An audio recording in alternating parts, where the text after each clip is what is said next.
The other 3:30 game, yes, we're doing another one. It doesn't seem to have a lot of playoff impact, but we got Texas Tech, who's 5-2, traveling to TCU, who's 4-3. TCU favored by 6.5 points on Fox. Baron Morton has gone 172 with 270, thrown for 1,926 yards, 17 touchdowns, 3 interceptions. Taj Brooks had 149 carries for 804 yards and 8 touchdowns, and Josh Kelly's had 53 catches for 590 yards and 3 touchdowns.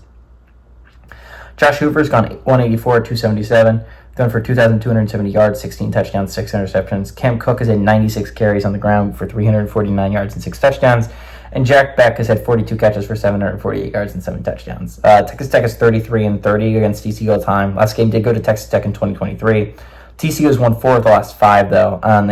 Texas Tech has not gone on the road and beaten TCU since 2018. It was an interesting game to me.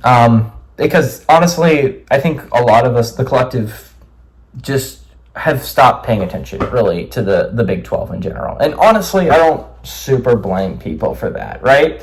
I think a lot of, honestly, some teams do deserve a lot of attention, right? It's weird the Big 12 has only really 3 teams that you would consider still in playoff contention, right? 0 or 1-loss squads, right? BYU, Iowa State, and Kansas State.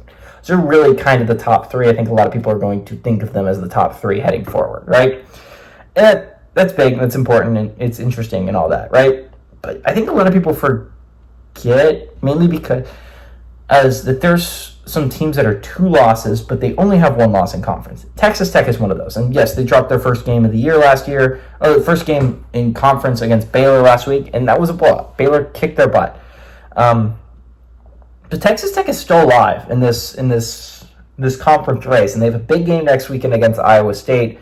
Iowa State's coming off a bye, but that's a big game for Texas Tech, right? Like a big chance to shake up the Big 12, because honestly, you hand Iowa State a loss there, and you only have 1 loss in conference. Suddenly, it's not that crazy.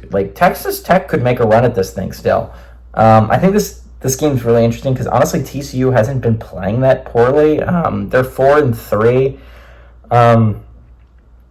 but honestly, they've played pretty solid so far. This is not a bad TCU squad, I think, by any stretch of the imagination. I don't think a lot of eyes are going to be on this game, but I think this is a pretty solid football game. I don't understand how TCU's favored by 6.5. I don't quite get that spread. I think Texas Tech has been playing some really good football outside of the Baylor game last week, and I think they're going to bounce back here.